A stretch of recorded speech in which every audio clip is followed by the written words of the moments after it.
Hello, everyone. It's Sonia McDonald here, and welcome to Leadership with Sonia, where I talk everything great and amazing and exceptional about leadership. And I also get to connect and talk with the most extraordinary humans and leaders around the world.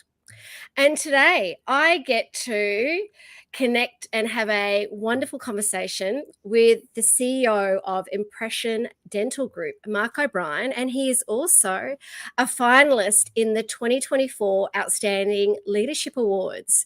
So, Mark, welcome to Leadership with Sonia. How are you? Thank you. I'm really great. Thank you. Thanks for inviting me and giving me the opportunity to chat to you. I've followed you for a long time, so I was quite excited to have this in my diary today to talk about all things leadership and dental and anything that we talk about further as well.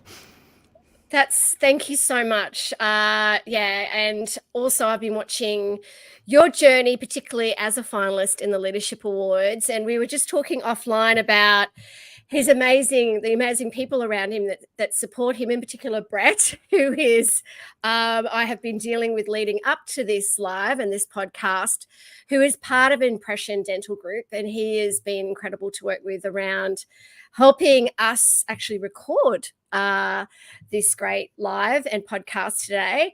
And leadership, oh my gosh, it's such a big word. And Huge. It's huge. What does leadership mean to you?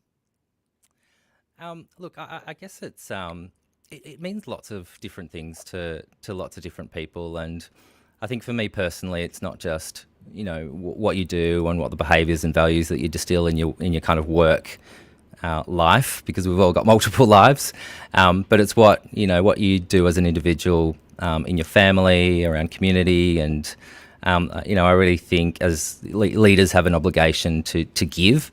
I'm a firm believer, and I know it was a bit of a buzzword a few years ago, in servant leadership, that leaders have an obligation to develop people, develop the world, to develop processes.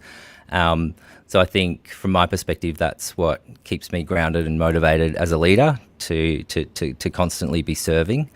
But I think it's also acting with integrity, doing things right, leading with authenticity, showing vulnerability, all those things that are really important to either get the best out of individuals, or the best out of a business, or just to get the best out of yourself as well. I think it's really important that you have a vision of leadership and a version of leadership that you hold yourself to account to as well.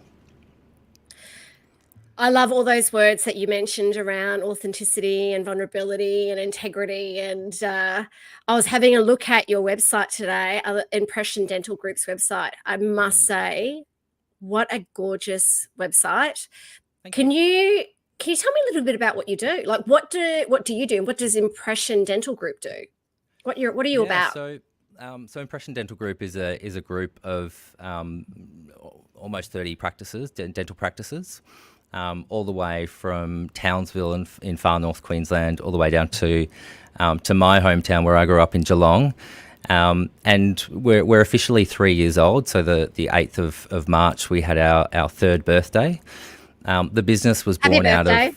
Thank you. I don't know what the significance of 3 is, but I can't say it's paper or wood or anything like that. But for us, it was 3 years of really hard work. The genesis of our business was born out of a failed dental group that fell into administration. So we bought a number of practices that were amazing individuals, amazing people, but had just not been looked after. So we took that on board as our original group of practices, and then grew through mergers and acquisitions over that journey. So, but fundamentally, we're a service organisation that provides facilities for our dentists to be able to operate their business in our business, and then provide the environment for them to flourish and give the best patient experience. And dentistry is one of those segments of healthcare that it doesn't necessarily get as much media or as much attention as maybe general practice or other allied healthcare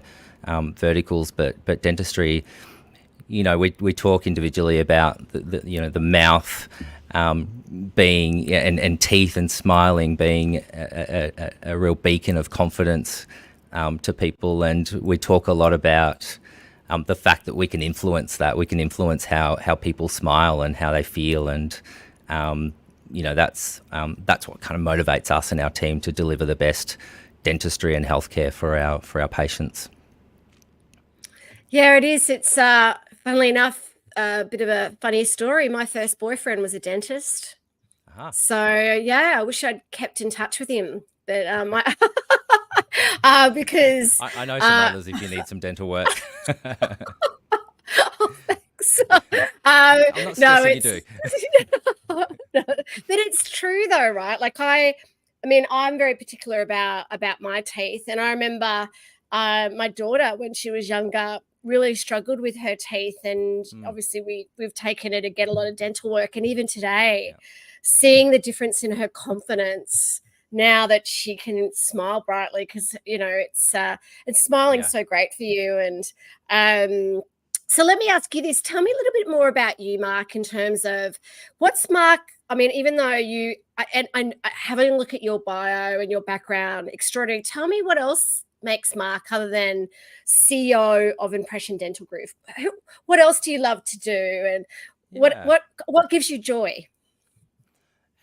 Lots of things, and I think I touched on it before that work as a definition is just part of our life, and sometimes again I talk personally into the team about work is an enabler of other parts of your life. But I've got a beautiful family. I've got 4 children, so they keep me really busy.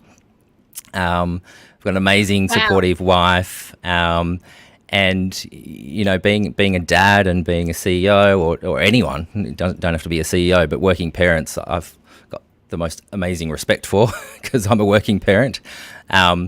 But spending quality time with my family is one of the things that really motivates me. In our family, we've got a real sense of giving back. So we talk lots, and it's my wife's voice in my ear, talking about gratitude attitudes. We make sure that we reflect every day on the things that were great and maybe weren't so great, and what we learnt out of that. And that's where I think you see a lot of crossover between work and life, because you bring those sorts of conversations into your teams, and all of a sudden you are crossing that work and home life, and start to appreciate that people don't just work for you, but they've also got a life outside of work as well. So we do lots of things. I'm a mad Geelong Cats footy fan, AFL. So I know you're in Brisbane, Sonia, and I don't know if you follow AFL, but I was pretty pleased that we beat the Brisbane Lions last weekend. So the cats are a big passion of mine, as well as just getting outdoors, and I guess that's one of the challenges of being not just a leader or a CEO or an executive or anyone in the workforce, is just finding balance in spending time with yourself and staying active, and being able to switch off from work. All those things are really challenging for modern executives, I think. Yeah, they are really challenging, and I think that's kind of like, I don't know, there's no kind of silver bullet with that in terms of how you balance that, but I think it's really important that you do balance it, and you do know what's important in your life, and have that balance. And I mean, thinking about your life, Mark, and where you are today, is there what's been some of your greatest learnings, or even people that have made a difference in your life? It's a great question. The obvious answer is my folks. They worked really hard to provide for myself and my sister, and I think that sense of hard work was instilled in us as children quite early. So I've really carried that through my career, and that really drives me to be a better parent as well, to be that provider. And I know that's that's an intrinsic motivation of mine, and it's probably not for everybody, but it is what drives me and keeps me grounded. I've been really lucky, I guess, in my career journey that I've had some really excellent and some not so excellent leaders that I've worked with, and I'm sure we'll tackle that later. But the ones that really stick with me are the ones that believed in me as an individual and really coached, developed me, not just in my technical competencies, but in as an individual. Were not afraid to have difficult conversations if they needed to. Occasionally I've, needed a kick up the pants in my career, and I've always valued that rather than, being surprised one day that, somebody's not happy with something I did 6 months ago. I've been lucky to work in some large global organisations that really have a learning and development culture. And so where people have invested in me to learn and develop, they're probably some of the most valuable roles that I've had. The other ones, that have been really valuable is ones where I've been stretched in a role, and I think I was talking to Brett earlier. One of my early career roles was in a pet retail chain, which at the time was 10 retail stores. It's now close to 300 across Australia and New Zealand. Wow. But that business rapidly grew, and I think in those 6 years that I worked in that business, I probably learnt and saw and did a lot of things that a lot of people don't do in their whole career. And that was because the one of the founders and the person that I reported to gave me that freedom to do my job, to stretch myself, and he stretched me uncomfortably at some times, but I think that's where I got some of the rich learning experiences, and in that experience there was no fear of failure, because I knew he was there as a bit of a safety blanket, and he wasn't going to set me up to fail. So I'm still very good friends and remain in contact to this day for that experience. And it sounds like obviously his leadership contributed to the growth of that business as well. Did you ever envisage yourself here? Like, did you ever think when you were little? What did you when you were little, or when you were at school? Did you ever go, "Oh, this is what I want to be when I grow up"? And therefore, is this where you thought you'd be when you grew up? It's not, actually. I was from the age of 5 or 6. I wanted to be a veterinarian. So I up until even first, second, third year uni, I still wanted to be a vet, and never got the marks to crack into it. And so I did what everyone does when they're 20, and I went overseas and travelled all of Europe, and I met some really great people on that trip. One of which was a sales rep, and she was telling me that she gets a car and gets to stay in hotels, and they do conferences, and I think get paid $45,000. And I was like, that sounds amazing. So I finished my Euro trip, and in fact, I applied for a job before I got back to Australia, and that was in the veterinary industry as a sales rep, and I loved it. Like, I really got, it wasn't just the process of selling, but it was the process of communicating, engaging with customers, fixing problems, and the business I joined was pretty broken at the time. So I learnt resilience pretty quickly as well, and rejection, and all those things that you need to feel when you're developing yourself and developing your career. So yeah, that was really fun, and that was probably the gateway into then learning business. I went to business school, and found a real niche in mergers and acquisitions and aggregations. And I think what I love about it, and I truly do love what I do, is that ability to build something, to build a business, but you're not building a business through infrastructure and assets. It's through people, because you can have the best buildings, the best tools, but if you haven't got the people, to deliver that, then it's just an asset. So yeah, it's been pretty great working in aggregating businesses, and this is the fourth one that I've been involved in now. And it doesn't really matter whether it's dentistry or veterinary or allied healthcare or even childcare, which I've been involved in as well. It's the common thread and the common denominator is people, and you're delivering services through people, and that's what gets me motivated and keeps me interested in doing what I'm doing. What a great journey that you've had. And I mean, I'm a great believer as well in our journeys. And it's amazing how things happen, right? Like you just have to, you go traveling and then you kind of like, okay, what do I open myself up to? And you open yourself up to, that opportunity. And obviously you got excited about the car and the conferences and in saying that though, like also as part of growing, there's lots of ways we can grow. And as a leader, it's really important to keep growing. I've got two questions. In terms of your leadership, what's been your greatest stuff up / learning and your greatest success / achievement? Gosh, there's so many stuff ups, and that's a good thing because they're the learning environments, as long as you're not doing the same stuff up multiple times. What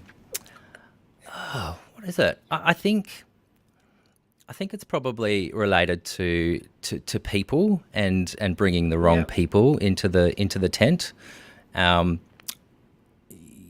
was one a few years ago that, and I won't say what industry, but I brought that person into the business. I did everything wrong, everything that you shouldn't do, I did. So I didn't listen to my gut. I ignored red flags. I was under time pressure, but, I had a person in front of me that was willing to start and commence. And so I brought them in, and it pretty quickly unraveled. Luckily, there wasn't too much residual damage, but it probably put me back 12 months in terms of what I wanted to achieve with that business unit that I'd brought in. So that was, that was annoying. But again, you reflect on that, and you wouldn't do it again. And you listen to those voices, or sometimes, it's a very non-technical thing, but we call it the tummy feels in our organisation. If you feel them, then listen to them. So that's probably the biggest stuff up. And again, on reflection, it's not so bad. The best thing.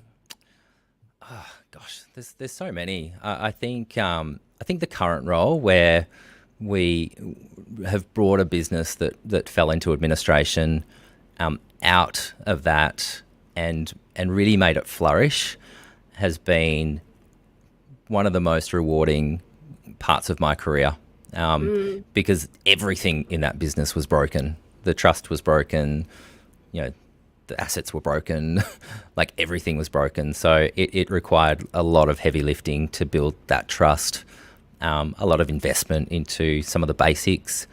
But at the end of the day, it was really just being visible, being heard, and being able to enact that change with some urgency and with some pace as well.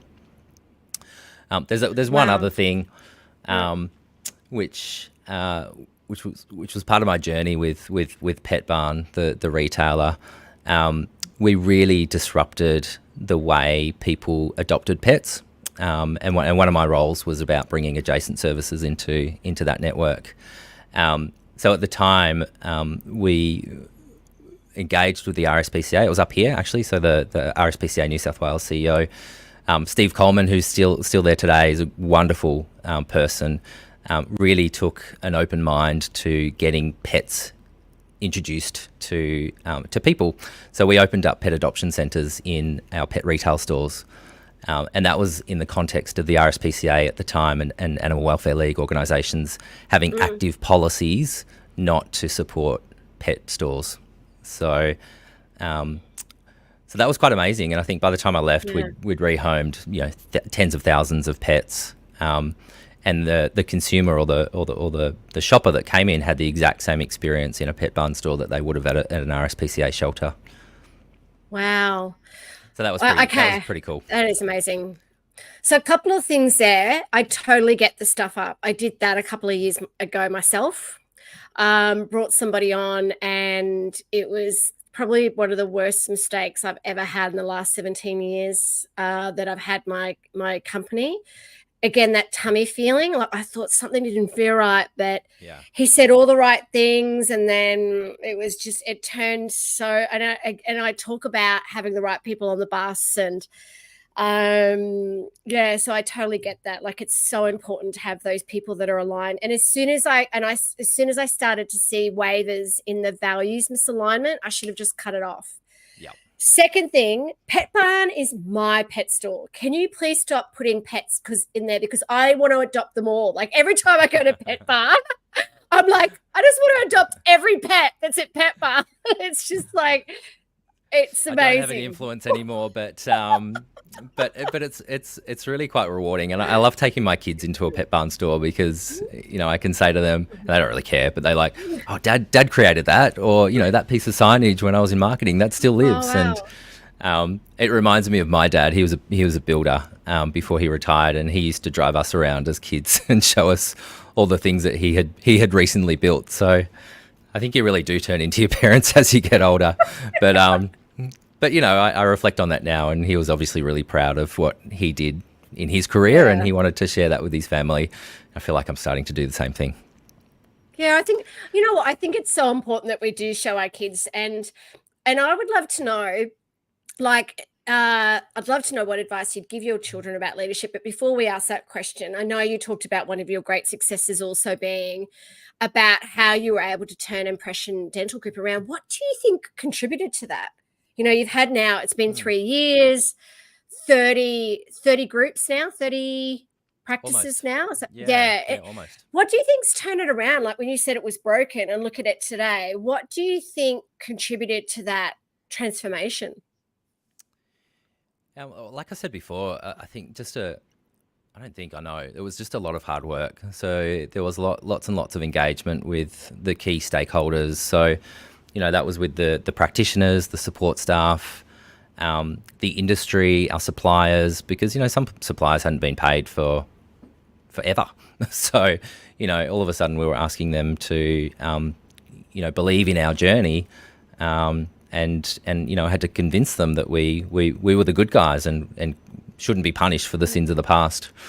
But ultimately, I couldn't do that by myself. So I very rapidly built not a big team. It was a small, agile, nimble team that also equally worked really hard and had shared the same values as me, and shared the same values of the organisation. And again, we created those very quickly. Who are we? What do we want to be? What are the rules of engagement that we have with ourselves, with our teams? If you ring me, we guarantee that we'll get your response within 24 hours. If it's related to pay, it's going to be within 2 hours. So we made sure that we held ourselves to account in terms of some of those key things and some of the key pressure points. But there, in those early days, we were subscale, couldn't and didn't want to really invest in a big fat head office that, decision was made by committee. We wanted to be nimble, act fast, and did all those things. And then all of a sudden, the trust builds up. You start investing in the people. We did conferences, we did learning events. Again, delivered everything that they were promised, and it all came together. So there's been phenomenal growth in those practices. And that then provided the platform for us to feel confident to bolt on additional acquisitions, and yeah, it's been pretty rapid. So it was a good 12 to 13 months of just rebuilding that network. And there was a couple of little COVID bumps in there. I mean, most of the COVID issue was done, but I remember, we were building a brand new practice or relocating a practice in Canberra, and the day it was meant to open, there was a COVID outbreak in Canberra. So we literally had a day's worth of work to go before opening this new practice, and then had to shut it for 12 weeks, unfortunately, because of restrictions. So anyway, that was we've all lived through that, and if that was the worst that we had to deal with, then we got out of it pretty okay. Yeah, it sounds like you did. And so love the fact that, you feel like, like as your dad did, taking you around to all the building sites and you taking your kids around to show them what you do. If you could give any advice to your four amazing, gorgeous children, what would you say to them? Like, what sort of advice would you say to them about leadership and life? What would you say to them? I think, number one, I hope they grow up with a sense of not with a sense of entitlement, but one that, if you work really hard, and have a goal and have an aim, then you're well positioned to be able to do that. I think having that gratitude attitude, again, I sound like my wife, but we use that a lot in our household. And just being grateful about the opportunities that they're given and afforded, and taking those opportunities. I give them advice to be brave and be bold and try things, and it's okay to fail. And I'm very open with them about failures that I've had in life, failures in my career, and I think it's important that they see that. But then I think also I want my kids to be kids as well, and not living by a set of rules, regimented rules. And again, no judgment of any other parenting styles, but I really want them to have fun and really enjoy what they're doing in their life as well. And being a kid, again, I think most adults would love to go back to being a kid every now and again. And in fact, I think we do sometimes, but I think we need to. We need to, that's right. But I think, just making sure that they enjoy the journey of life, because it's, it can be a roller coaster. Yeah, it can be. And my daughter's now 22. And anytime she says, "Oh, Mum, do you want to come to this band with me? Or do you want to?" And I'll go, "Yeah." And it's kind of like, I feel like I'm reliving my 20s through her now. Yeah. Like, it's like, I'm like, yeah, invite me to any of these kind of, obviously nothing that's a bit, but it's and I'm the same. Like, it's just like, live your life. Like, just believe in yourself, live your life. Just be the best person you can be. It's goes very quickly. Yes, So it does. And have a go, and not believe that the pathway to happiness and success is being an influencer.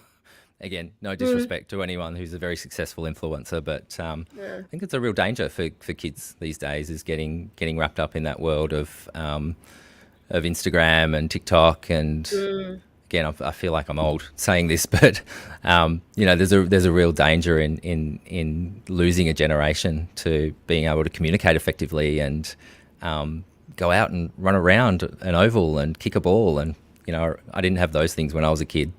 But I'm sure I spent my disproportionate amount playing games on computers, but it's different when you're a parent. Yeah, it definitely is. It definitely is. So it's so wonderful to hear about you and your success, and also your stuff ups, like we all have.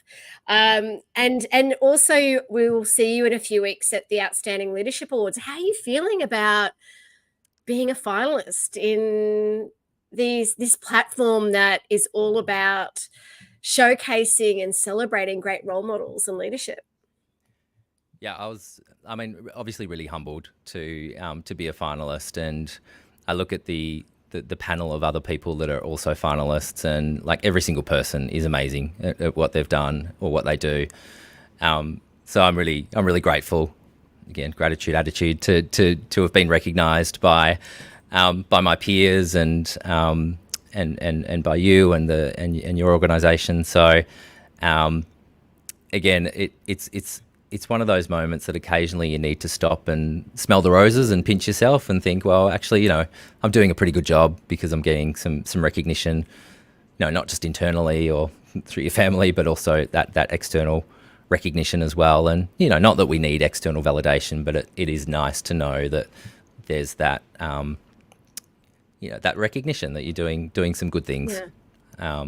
And that's exciting for our business. It's exciting for me personally, but then I know the team gets excited by it, because it's not just me, it's Impression Dental Group, and Impression Dental Group wouldn't exist, or I wouldn't exist without them. So they see that as that it's a real team effort, not just me representing myself. I loved it. I love hearing that, and it is. I know it's always interesting with leadership, any kind of awards, and sometimes I do get the, oh, but I'm humble and all this. I'm like, yeah, it doesn't mean that. I mean, humility, you can still celebrate. I think Yeah, it's, you still want to win. yeah, absolutely. Like it's like if we were in the States, this everyone in the States be like, yeah, you go for it. Like, like it's like I don't know. Australians are a little bit more. I'm like, well, the thing is, we've only got one life. Our life should be about our legacy, like how we're Yeah, leaving a legacy. But also, I do think our generations today, our future generations need to see greater role models. They need to see mum and dad or anyone up there on stage going, mm, wow, okay, look what they've done. I wonder what, maybe it might give them a sense of hope or a sense yeah, of courage to go out there and do that themselves. So yeah. thank you for showing that leadership and courage, and also it's just it's amazing to listen and hear and connect with you all about leadership, and I could talk to you for so I much feel longer, like but I know we've scratched the surface. I Like know we could speak for days, but we I've could. enjoyed the chat as well. Thanks, Sonia. Oh my, anytime. And is there anything you'd love to say, like on a final note? Obviously, if you want to contact Mark, please make sure you contact him. He's on LinkedIn. Contact the Impression Dental Group. Is there anything you'd like to say to all the watchers and listeners today? I think the biggest thing, and I talk to my team a lot about just being really authentic, and that would be my biggest takeaway. Be you, be real, show vulnerability. I think there's a bridge between courageous and kind leadership, and I look at people like Jacinda Ardern, who was often criticised for her kindness, but also clearly made courageous decisions as well. And I think that's really important for this next generation of leaders that are coming through, because the way people are managed or expect to be managed is very different to how it used to be. So have a contemporary view of how to lead, listen to your people, show vulnerability, but also be really clear about expectations and accountabilities for everybody as well. But most important, share a vision, live to that vision, live to your core values. And that's 90% of the battle, I think, sometimes. It is. I think that at the end of the day, if you always stay true to who you are and your values, it has to be a compass, Yeah. So thank you for those incredible words of wisdom, and it was such an honor to speak to you today. I look Likewise. forward to seeing you in a few weeks.